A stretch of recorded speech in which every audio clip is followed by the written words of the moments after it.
I've been living in the Netherlands now for 7 years, so that means I have a lot to say about life in the Netherlands versus life in the US. But today I'm going to address the difference between American pools and Dutch pools. As someone who loves to swim, I was a lifeguard, I dabbled in being on the swim team, on the swim club. I took lessons when I was younger. I grew up on Lake Michigan, one of the 5 Great Lakes. So you can say I'm a bit obsessed with the water. Disclaimer, this is based on my experience and my experience only. I'd love to know in the comments whether you guys agree with this. Maybe you live in other parts of the Netherlands and things are different. Anyways, let's get started. Number one, there are so few pools in the area where I live compared to where I lived in the US. I did not live in a touristy place in the US, and there were so many gyms, clubs, and schools that had pools. In the Netherlands where I live, there is only one community pool that I know of, and there might be like a rec club somewhere here that also has a pool, but the number of people to the pool is insane. Where I lived in the US, because a lot of the schools had pools, they had open swim available to the public, they did swim lessons there, you also had lifeguarding courses in and after school. Like, I learned to be a lifeguard completely for free. It was actually one of my gym classes. But here in the Netherlands, as far as I know, schools do not have pools. The pool here is a private organization, so it's much more expensive. And number two, that means it's much more crowded. Because there are so few pools for the population, every time I go swimming, I literally feel like somebody's gonna kick me in the head. I'm not even kidding. And the pool is so much smaller than any pool I've ever swam at in the US. Even the standard pools in the US are just so much bigger than the pool where I swim at here. I don't understand why they don't have more swimming times. Like, most days, either they have 3 hours a day you can swim, like 1 in the morning, 1 in the afternoon, and 1 at dinner time or after dinner. But some days there's only 1 hour in the whole day when you can swim. And this is for lap swimming. This is not for like swim lessons or aqua aerobics or any of those. I feel like given how many people are swimming at one time, it would probably be safer and better to have more swimming times. The last time I went to the pool, I actually got so annoyed that I was almost kicked in the head that I just left the pool. As the hour goes on, a lot of people get out of the pool, so next time I think I'm gonna go a little bit later, but still you only have like 45 minutes to swim if you come 15 minutes or half an hour after the start time, which is a little bit annoying. Number 3, everyone is swimming together. So that means the super slow old ladies are swimming and the really fast front crawl swimmers, which in the US I never experienced because those were usually separated. You had like senior swim times and young swim times. I love old people, you guys. I have nothing wrong with them. Like, I used to volunteer at an old people home, but because the pool is so extremely small and it's already so overcrowded, there is barely any space for anyone to swim, young or old people. And I feel like it would just be so much better if they had a dedicated hour for people who are slow and then people who are swimming like front crawl and being a little bit faster. It's also really annoying because I'm not a fast swimmer, but I'm also not a slow swimmer.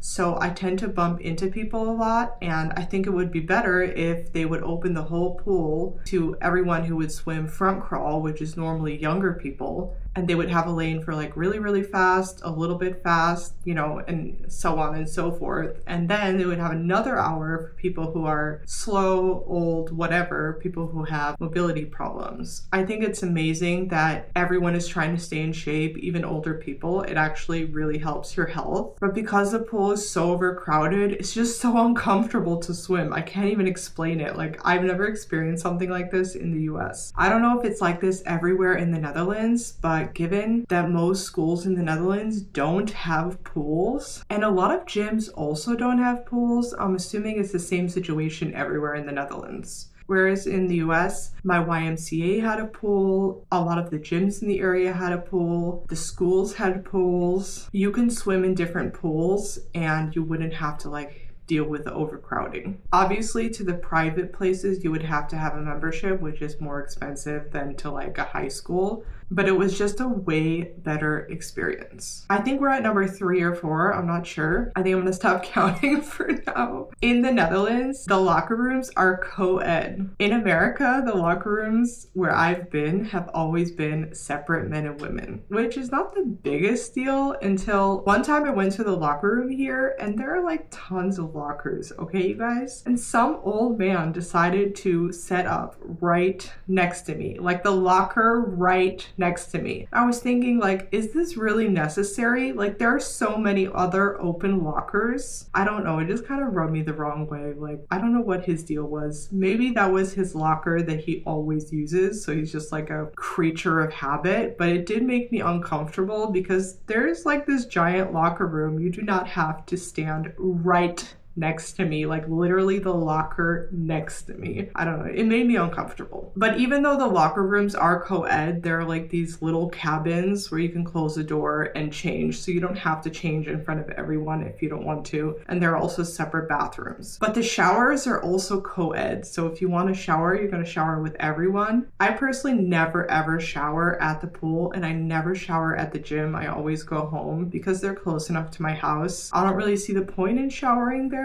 I prefer like a private shower where I can totally undress and feel comfortable. But I understand if you have commitments after, you know, if you're going to work after or whatever, you can't just like go home, shower, and then go to work if you don't have enough time. I remember one time at my gym, someone asked me, do you have any deodorant? And I was like, no, I'm sorry. Like, I'm literally going home to shower after this. I didn't bring any deodorant with me. But obviously, if you have a commitment after, you can't just like go home if you don't have the time. So you do have to shower with everybody else. Another thing is, in the locker rooms, I don't know if it's because it's such an old locker room, but you have to put a coin in to get the key out to lock the lock. So in all the pools I've been to in the US, you can bring your own lock that is like on a number or with a key, whatever you want, and then you take that lock home. Or when I was at the YMCA, it just had like numbers, and then you'd like punch in the numbers and it would automatically lock. I prefer my own lock because then I wouldn't forget which locker I had, you know, like with the key codes. Sometimes they all look the same and you're like, oh shit, where did I put my stuff? Like which lock,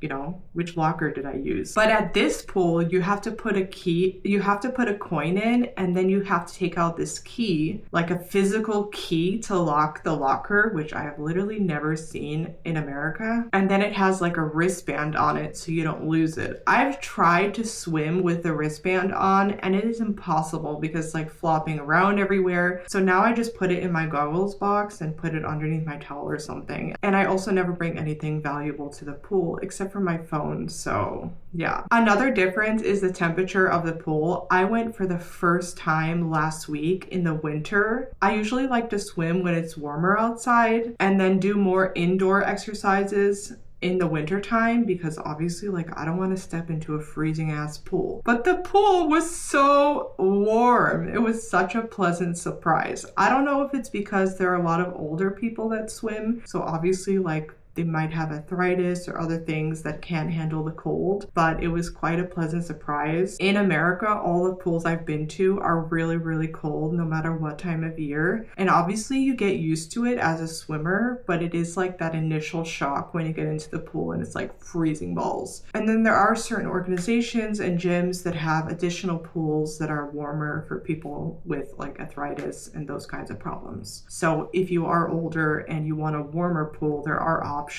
It's not like you have to go to the cold pool. But I just found it interesting, like the main pool where everyone lap swims here is so warm. But honestly, I think it was a pleasant surprise because no one wants to freeze their balls off in the wintertime, you know? I also find it super interesting that there are not like individual lanes. Like some of the lanes are like normal lanes that you would find in the US, but some of the lanes are split into double lanes and then people literally swim in like a circle. So instead of like there and back, you have to swim there and then like go in a circle to swim back in the other lane. I don't know, it's just weird. Just something I've never experienced. Usually when you share a lane with other people, which honestly is such a rarity in the US, I don't think I've ever had to share a lane, if I'm being honest. Not in my free recreation swim time. I know I've had to share a lane when I was dabbling in swim team, but it was still with like one other person, max two. But here there are many people sharing one lane. And as I said, it's really frustrating and it's something I really don't like, but it is what it is. You know, there are just not enough pools for the population who wants to swim. But I find it really interesting that you have to like swim in a circle instead of like back and forth, and they don't like split up all the lanes individually. I also find it really interesting that the majority of people, especially the older people who are swimming breaststroke, and even some younger people, swim with their head above the water. Like they do not put their head in the water. I have never experienced that in the US. Like we are taught to swim with your head in the water, and then as you swim, you take it out to breathe. Like, you know, you go like this, and then you turn your head, and then back, you know, whatever, depending on how often you need to breathe. But I find it so interesting that so many people learn to swim here. I'm assuming learn to swim here with their head above the water.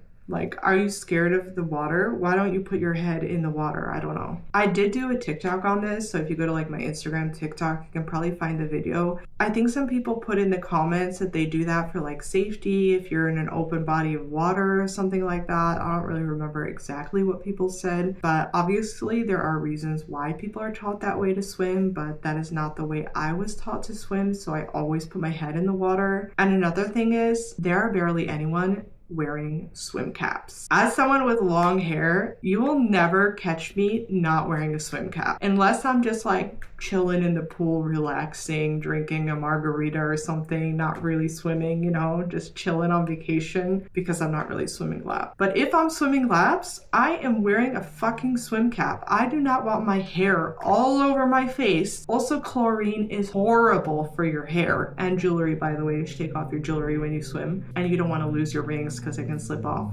But because people are swimming with their heads above the water, I guess like they don't have to worry about like getting their hair in the face. But I do see people swimming with their heads in the water, and they get like their hair, even if you like tie it well, put in a bun, put in a braid, all those like little baby hairs are all in your face, and it's annoying. And chlorine is really bad for your hair, and if you swim often, that is not going to do well for your hair. And I know bleach is really bad for my hair. My original color is like here, it's like black, and I am right now growing out my hair, and I'm going back to my natural color because bleach has really damaged my hair, and I hate it. I hate like the texture of my hair right now because I bleached it and dyed it at a salon, but still, and no matter how many hair masks you do, you know, it's not gonna save your hair. So I'm really going back to my natural color. Even though I love being a redhead, it's just not worth it. Like, I want the texture of my hair back, my curl pattern, but that's besides the point. I know swim caps don't look sexy. They're not nice. They don't look pretty, but they definitely save your hair, and it's so much easier to swim because your hair is not like flopping everywhere. Another thing about sharing the pool with all different kinds of swimmers is there are only 2 lanes for front crawl, and the rest of the lanes are for slow old people swimming, or people who just don't really swim, you know, laps. They're just like chilling and socializing. There are plenty of people socializing in the pool. So that means anyone who's swimming front crawl has to share like 2 lanes, which is incredibly annoying. Or like 1 fast lane and then 1 like double lane, so it's like 3 lanes, but it's just too many people. Honestly, there are just too many people in the pool at once. For safety reasons, I just don't understand how it's even allowed. As a former lifeguard, I don't know, it's just too many people. And when you're swimming, you know, you can't always see like what's behind you, what's in front of you. Even if you're wearing goggles, like you're swimming with your head down, looking down. You're not like looking in front of you. And yeah, I've been like hit in the head and like hit on my side and things like that. Not intentionally, obviously, but it's just a very frustrating experience. And I understand there are not enough pools, and that's really why this is such a problem, but it's just very, very frustrating. I even talked to the lifeguard about it, and I'm like, are there any quieter times? And she's like, sometimes at night it's like hit or miss. Like sometimes it'll be super busy and sometimes it'll be really quiet. So if you're lucky, you might come at a quiet time. Yeah, and then she said also you can come like a little bit after the start time, so people are already a little bit out of the pool. But normally I prefer to swim for like an hour. And if there's only an hour, usually the swim times are an hour or an hour and 15 minutes. So if I come a little bit later in the hour, that means I only have like 45 minutes, 30 minutes to swim. And I want to get my money's worth. It's just a little frustrating, okay? But on the flip side, I do appreciate that I don't have to freeze my balls off. So there are good things and bad things about it. Last but not least, the lifeguard wears like a uniform from the pool. From what I understand,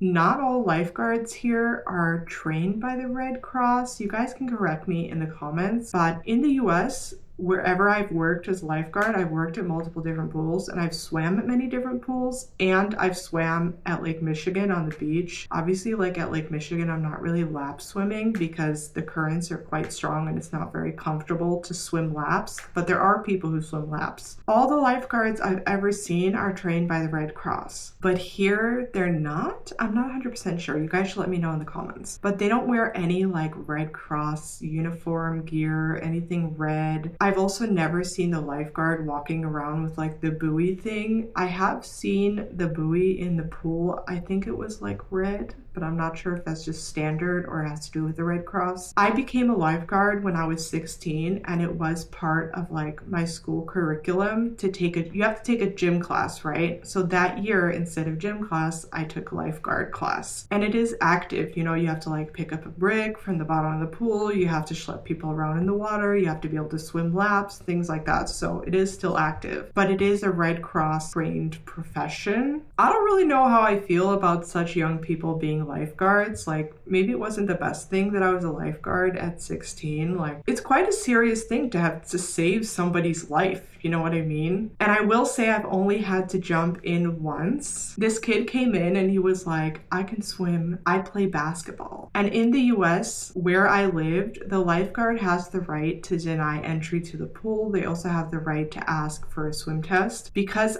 you're under my care, like I have final say. And I told the kid, I need you to do a swim test. So basically you have to like swim back and forth to show that you can swim. And he gets in, and halfway through, like he stops moving and he's like, you know, acting like he's drowning. The thing is, a lot of teenagers and younger kids, they pretend that they're drowning to get the lifeguard's attention. They think it's cool. Usually I'll just kick those kids out when I see it. So I thought this kid was like also exaggerating. However, he was not exaggerating, and I figured it out pretty quickly. And I jumped in and he was totally fine, but I did not let him swim in the pool without a life jacket anymore. His mom was super pissed off, but I was like, bro, like the kid can't swim. I'm not letting him be in my pool without a life jacket. I don't care if you can play basketball. Like, what does basketball have to do with swimming? It's just like totally different things. Anyway, I hope you liked this video. Don't forget to subscribe to my channel. Let me know in the comments some things about where you live, about the pools. Do you swim in open water? And if you know more about Dutch pools, let me know in the comments, because obviously this is just from my experience, and I think I've only been to like one pool. I've been in multiple pools at this rec center because they have like an outdoor pool for the summer with like slides and things like that. And then they have another pool that it's more just like chill, you know, like more like what you do on vacation. And then they have a lap swimming pool, and I think they even have another pool, but I'm not 100% sure. But I think for pools, that's about it. I've been to some hotel pools. I'm not sure if those have been in the Netherlands. I'm not 100% sure. Anyway, let me know your thoughts in the comments. Thank you for being here, and don't forget to subscribe for my next video.